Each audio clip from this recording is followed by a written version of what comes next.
Ya baik, assalamualaikum warahmatullahi wabarakatuh. Langsung saja kita masuk di pembahasan kita. Ya, contoh 1 tentang fungsi parameter ya. Misalnya X sama dengan 4 akar T, dan Y sama dengan 3 T pangkat 2 kurang 5. Maka ini untuk penyelesaiannya kita bisa cari satu-satu dulu ya. Berarti dx dan 4 akar T. Jadi sini dari mana dapat 1? Ini adalah turunan dari X ya. Jadi ingat fungsi implisit yang lalu ya. Jadi 1 dx.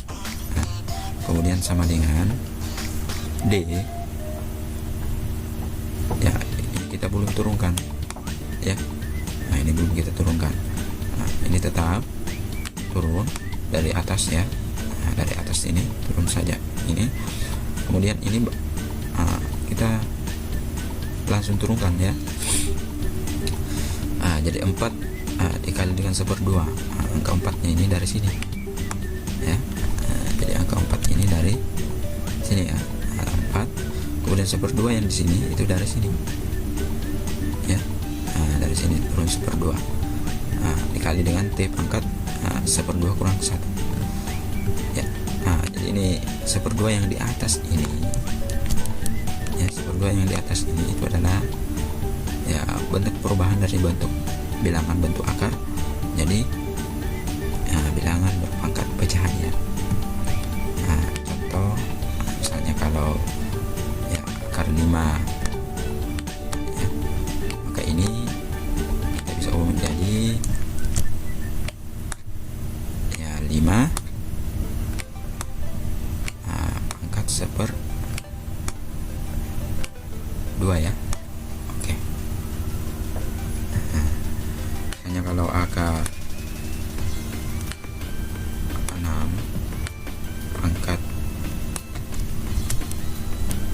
6 pangkat 3 ya. Ini sama dengan 6 pangkat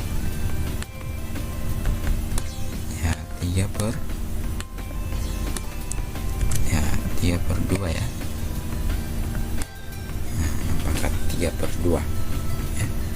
Jadi angka 2 nya ini diambil dari pangkat akar ya. Ini sini kalau tidak ada angkanya di sini ini berarti itu pasti berpenyebut 2 bilangan pangkat ya. Itu sedikit. Oke. Selanjutnya kita kembali ke soal. Jadi 4 kali 1/2 itu 4 kali 1/2 sama saja dengan 4 kali 1 dibagi dengan 2 dapat 2 ya. Kemudian T pangkat 1/2 kurang 1 dt ya, berarti T pangkat minus 1/2. Jadi dx per dt, ingat kembali aturan implisit ya. Kemudian ini lagi dy, berarti D 3T pangkat 2 dikurang D 5 ya. Berarti turun dari Y itu adalah 1, dy itu sendiri, kemudian 3 diambil dari sini ya. Kemudian 2 adalah bilangan pangkatnya dikali dengan T pangkat 2 kurang 1 dt kurang 0 ya. Ingat turunan bilangan bulat itu 0 ya. Berarti 1 dy sama dengan 6T dt, berarti dy per dt nya sama dengan 6T ya. Maka dy per dx nya itu sama saja dengan ini adalah bentuk pola umum dari fungsi parameter ya. D per dx per dt, d per dt ini 6T, kemudian dx per dt itu adalah 2T pangkat min 1/2 ya. Kita turunkan, berarti maka di sini kenapa bisa 6/2? Jadi kita pisah ya bentuk koefisien variabel dan variabel.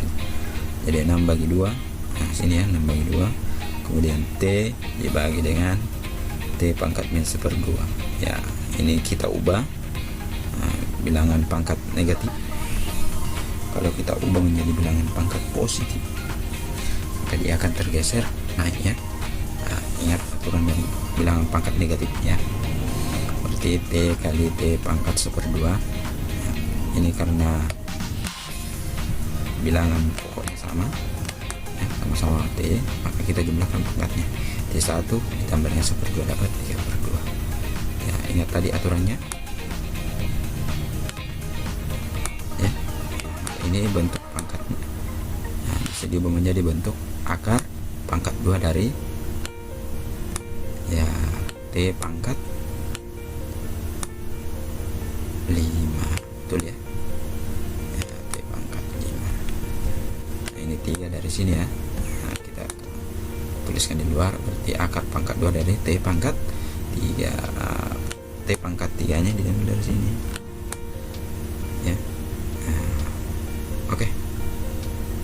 Nah, selanjutnya contoh soal kedua. Ini masih sama ya, X sama dengan 1 tambah 2 sin T dan Y sama dengan 4 tambah cos T. Nah, penjelasannya sama dengan yang tadi ya.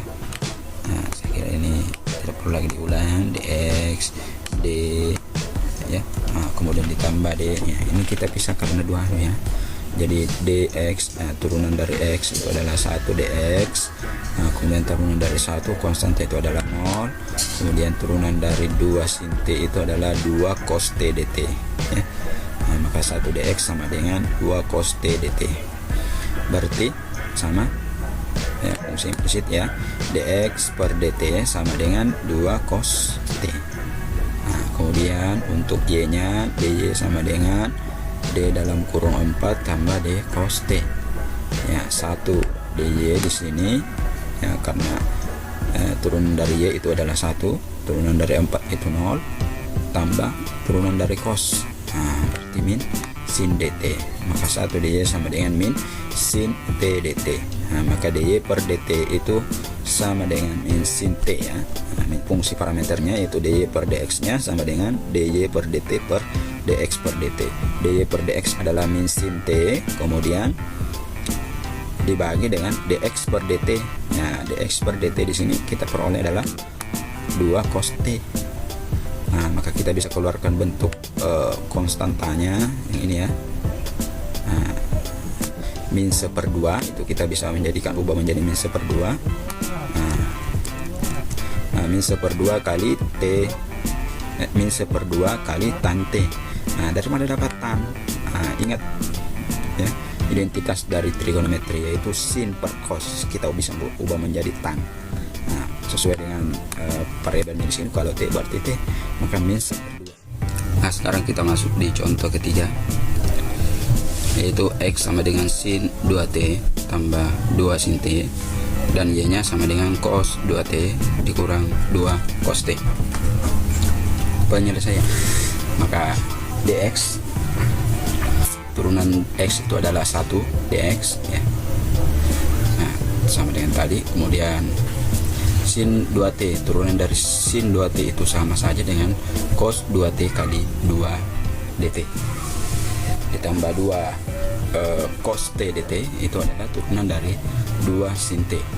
Nah, jadi angka 2 yang ini turun ya. Mungkin ada yang bertanya, ini 2 yang ini dari mana ya? 2 yang ini diambil dari 2t ya, turunan dari 2 ya.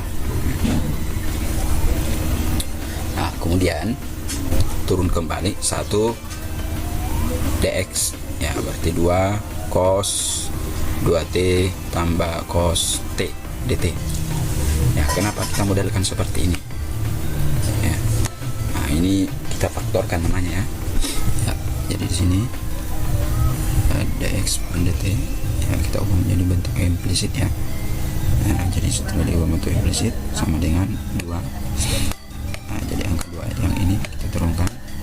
Kemudian kenapa ada lagi angka 2 yang ada dalam sini ya? Yang ini adalah bentuk perubahan dari cos 2t ditambah cos t. Nah, di mana Pak? Oke, jadi ini 2 cos 3t per 2 kali cos t per 2 itu diperoleh dari rumus cos 2t ditambah cos t. Ini dari sini ya. cos alfa tambah cos theta. Rumus jumlah dan selisih sinus dan kosinus dan fungsi trigonometri. Berarti sesuai konsepnya maka 2 kali cos 2. Nah, kemudian di sini ini kan super 2 ya. Super 2 ini sampai dengan per 2 saja ya. Nah, jadi saya cukup perduakan saja. Jadi 2T ya. Jadi alfa itu adalah 2T, kemudian beta adalah T ya. Kita misalkan masukkan ke dalam rumus ini, maka kita peroleh 2 cos 2T tambah T kali cos per 2 kali cos 2T kurang T per 2. Maka 2 cos 3T per 2 kali cos T. Nah, ini ya. Nah, ini kita masukkan ke sini. Nah, kemudian kenapa lagi ada angka 2-nya? Ya, angka 2 yang tadi yang di luar. Kita kalikan 2 kali 2 berarti 4. Maka dx per dt adalah 4 cos 3t per 2 kali cos t per 2. Selanjutnya di sini ada dy ya, dy-nya dari turunan dari y itu sendiri. Nah, kemudian dy sama dengan d cos 2t kurang d 2 cos t ya. Nah, ini yang kita peroleh ya. Nah, maka di sini 1 dy sama dengan min sin 2t kali 2 dt. Nah, dikurang min 2 sin t dt ya, turunan dari cos 2 cos t itu adalah min 2 sin t. Nah, kemudian turunan dari cos 2t adalah min sin 2t kali 2 dt. Nah, 1 dy sama dengan min 2 sama dengan yang tadi juga kita keluarkan. Nah, karena sama-sama ada minus 2 nya, ini juga ada minus 2 nya. Nah, jadi faktornya itu adalah minus 2 ya. Nah, maka kita keluarkan minus 2. Di sini minus 2. Nah, di sini sisa sin 2t. Nah, di sini sisa kurang sin t ya. Nah, intinya kita ubah ke bentuk. Usahakan kalau ada bentuk yang seperti ini itu nanti paling tidak akan mengubah bentuknya ke sini. Nah, ke salah satu bentuk yang ini ya. Nah, oke. Nah, sini ya. Nah, selanjutnya ya, nah, sama juga dy nya per dt, jadi bentuk fungsi implisitnya kembali sama dengan min 2 dalam kurung ini ya. Nah, jadi ini min 2 cos 3t per 2 kali sin t per 2. Ini dari mana? Nah, sama juga dengan yang tadi ya. Nah, ini dari sin kurang ya. Nah, jadi rumus yang kedua kita peroleh sin 2t dikurang sin t sama dengan 2 cos 2t tambah t per 2 kali sin 2t kurang t per 2. Maka jawabannya sama dengan 2 cos 3t per 2 kali sin t ya, ini ya. Nah, maka kita masukkan ke sini. Inilah 2 cos 3t per 2 kali sin t per 2. Nah, maka ini kita kalikan, min 2 kali 2 hasilnya adalah min 4 ya. Nah, min 4 cos 3t per 2 kali sin t per 2. Maka bentuk fungsi itu dy per dx nya kita gabungkan berarti sama dengan dy per dt per dx per dt. Maka sama dengan min 4 ya, min 4 cos, jadi ini dulu ya, jadi penyebut ya, jadi pembilang ya, yaitu min 4 cos 3t per 2 kali sin t per 2 dibagi dengan 4 cos ya 3t per 2 kali cos t per 2, itu diambil dari dx per dt. Maka ini kenapa atau kita bisa ubah bentuknya, ini kan habis ya, ini habis karena dia sama. Jadi tapi di sini ingat, ini ada minus 4, di sini 4 berarti harus ada negatif. Sebenarnya adalah negatif 1 ya. Tapi 1 itu kita tidak tuliskan saja, jadi negatif. Kemudian kenapa bisa tan t per 2? Ingat kembali aturan dari identitas trigonometri ya. Kalau ada sin per cos itu kita bisa ubah menjadi tan. Oke, demikian. Semoga bermanfaat. Assalamualaikum warahmatullahi wabarakatuh.